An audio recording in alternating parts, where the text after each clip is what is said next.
Bonjour, bonjour mes amis, merci d'être là encore et toujours. Je voulais évoquer avec vous en quelques minutes le manque de générosité et le manque d'encouragement que les autres peuvent faire, offrir avec leur cœur.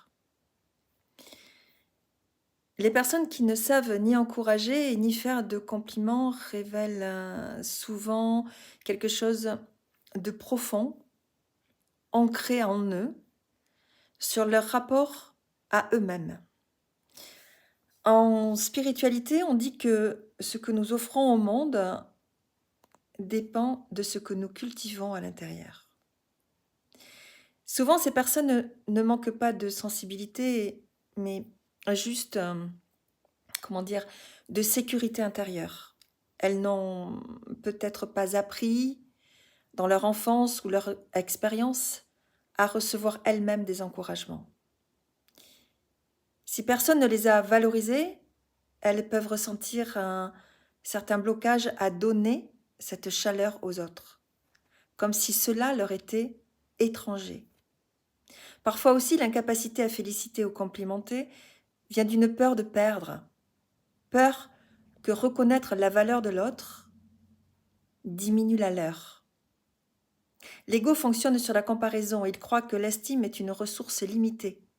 Mais dans une conscience spirituelle, on comprend vite que la lumière est infinie. Et dire à l'autre qu'il brille ne fait qu'augmenter la clarté en nous tous. Il y a aussi des âmes qui ont choisi une posture de retenue. Elles n'expriment pas, elles observent, et leur encouragement peut se manifester d'une autre manière, par une présence fidèle, un soutien silencieux, une action concrète. L'absence de mots n'est pas toujours absence d'amour.